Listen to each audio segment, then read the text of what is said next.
दयाल और रबड़ी जलेबी वाले की सफलता। दयाल सिंह रामबाग गांव का निवासी था। वहाँ वो अपनी एक छोटी सी मिठाई की दुकान चलाता था। दयाल बहुत ही मेहनती इंसान था और अपनी बीवी सरला और बेटी भूमि के साथ एक सुखी जीवन बिता रहा था। अचानक दयाल की बीवी की तबीयत खराब होने लगी। डॉक्टर को दिखाने पर पता चला कि सरला को कैंसर की बीमारी है। सरला के इलाज के लिए दयाल अपने परिवार के साथ शहर जाने का फैसला करता है। गांव में अपनी दुकान बेचकर दयाल शहर आकर एक छोटे से कमरे में अपने परिवार के साथ रहता है। सुनिए, मुझे लगता है कि हमें वापस गांव चलना चाहिए। अगर हम सारी कमाई मेरे इलाज में लगा देंगे तो भूमि का क्या होगा? कुछ सालों में उसका घर भी तो बसाना है। तुम पैसों की चिंता मत करो। डॉक्टर ने कहा है कि तुम्हारा इलाज सही समय पे शुरू हो गया है और तुम जल्दी ही ठीक हो जाओगी।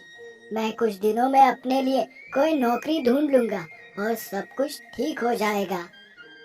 कई हफ्ते बीत जाने पर भी दयाल को कोई नौकरी नहीं मिलती। अपने परिवार की चिंता करते हुए वो बाजार से गुजर रहा था कि तब उसकी मुलाकात संजय से होती है। संजय बचपन में रामबाग गांव में रहता था और दयाल का अच्छा दोस्त था। अरे दयाल, तुम शहर कब आए? बस 1 महीना हुआ है, लेकिन पता नहीं इस शहर में मैं कैसे गुजारा कर पाऊंगा। क्या बात है दोस्त, काफी परेशान लग रहे हो। संजय को अपना अच्छा दोस्त समझकर दयाल उससे अपनी सारी परेशानियां बताता है।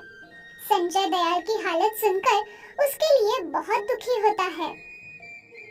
दयाल, अगर मेरे पास में कोई नौकरी होती तो मैं तुम्हारी सिफारिश करता, लेकिन मेरे यहाँ भी तुम्हारे लायक कोई काम नहीं। ऐसे सुनने पर दयाल निराश हो जाता है। तभी संजय को एक तरकीब सूझती है। दयाल, तुम यहाँ अपना मिठाई का ठेला क्यों नहीं चालू कर देते?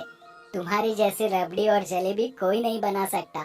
मुझे यकीन है कि तुम इससे तुम्हारी कमाई शुरू कर सकते हो।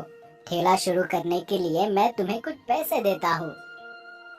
अपने नेक स्वभाव के कारण दयाल को पैसे उधार लेना पसंद नहीं था, लेकिन उसे उम्मीद थी कि वो ठेला शुरू कर सरला का इलाज कर सकता है। संजय को उसके सारे पैसे जल्द लौटाने का वचन देकर दयाल उसकी मदद स्वीकार करता है। अपने मन में उम्मीद के साथ दयाल अपने रबड़ी जलेबी का ठेला चालू करता है। पहले दिन सुबह से रात तक रुका रहता है, लेकिन कोई भी ग्राहक उसके ठेले पर नहीं आते। ऐसे कुछ दिन बीत जाने पर आखिर एक ग्राहक उसके ठेले पर आता है, लेकिन रबड़ी जलेबी मिलने पर वो निराश हो जाता है। अरे भाई, तुमने ठेला तो चालू कर दिया, लेकिन बैठने की व्यवस्था नहीं की। अब मैं अपने हाथों में अपनी फाइलें संभालूं या इस प्लेट को? अगले दिन दयाल अपने ठेले के आगे कुछ कुर्सियां लगा देता है। ऐसे करने पर उसके ठेले पर दिन में 5 से 6 ग्राहक आने लगे। इससे घर का गुजारा तो मुश्किल ही था, लेकिन दयाल को भरोसा था कि कुछ दिनों में ग्राहक बढ़ने लगेंगे। एक दिन जब उसने एक ग्राहक को प्लेट दी, तो वो अचानक से दयाल पर गुस्सा होने लगा। छी, ये क्या गंदी सी प्लेट दे रहे हो? मैं इसमें बिल्कुल नहीं खाऊंगा। यहाँ तुमने प्लेट साफ करने का भी इंतजाम नहीं रखा है। उस ग्राहक की ये बात सुनकर दूसरे ग्राहक भी दयाल के ठेले से चले जाते हैं। इस बारे में सोचते हुए वो रात को ठेला बंद कर ही रहा था जब चल, जो भी पैसे है वो निकाल। मुझे जाने दो, मेरे पास कुछ नहीं है। मैं क्या अंधा दिखता हूँ तुझे? अब भी ठेला बंद किया है और कहता है कि पैसा नहीं है। नहीं, मेरे पास ज्यादा पैसे नहीं है, प्लीज मुझे जाने दो। ज्यादा या कम, सारे पैसे निकाल अपनी जेब से। गुंडों से लूटने पर दयाल बहुत दुखी होता है। उसे लगता है कि वो सरला का इलाज नहीं कर पाएगा। अगले दिन संजय वापस बाजार से निकल रहा होता है जब उसकी नजर दयाल पर पड़ती है। दयाल, तुम यहाँ क्या कर रहे हो और क्या तुमने ये ठेला यहाँ बाजार के बाहर खोला है? हाँ, खोला था, लेकिन मुझे नहीं लगता कि मैं यहाँ कुछ कर पाऊंगा। मुझे लगता है कि मेरा गांव जाकर सरला के आखिरी दिनों में उसका साथ देना ठीक होगा। दयाल संजय को बीते दिनों के बारे में बताता है, जिसे सुनकर संजय हैरान रह जाता है। सुनो दयाल, तुम हिम्मत मत हारो।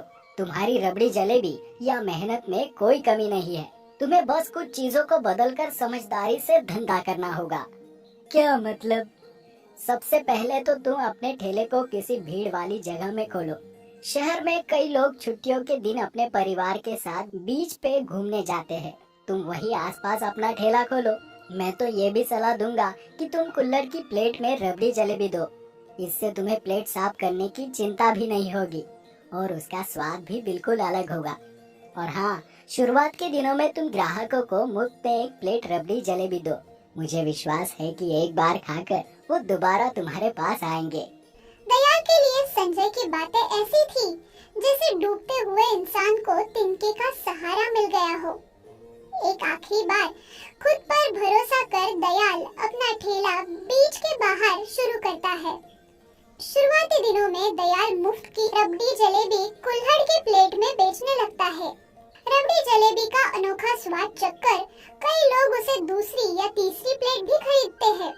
ऐसे कुछ हफ्तों में दयाल का ठेला काफी सफल हो जाता है। एक दिन उसके ठेले पर एक भिखारी महिला आती है जो दयाल से रबड़ी जलेबी मांगती है। मेरे पास पैसे नहीं है, लेकिन मुझे बहुत भूख लगी है। उस औरत की ऐसी हालत देख दयाल उसे मुफ्त में रबड़ी जलेबी देता है। एक प्लेट रबड़ी जलेबी खाकर वो उसे एक और प्लेट की मांग करती है। दयाल जैसे ही उसे दूसरी प्लेट देने लगता है, तभी वो भिखारी महिला अचानक अपनी शाल निकालती है। दयाल उसके अच्छे भले कपड़े देख चौंक जाता है। नमस्ते, मैं एक फूड इन्फ्लुएंसर हूँ और मैं शहर के अलग अलग जगह पर अच्छे खाने के बारे में दूसरों को बताती हूँ।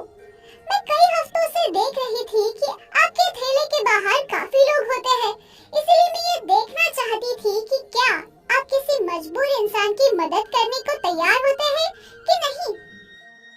मेरे ख्याल में तो मजबूरी सफलता का एक बहुत बड़ा हिस्सा है।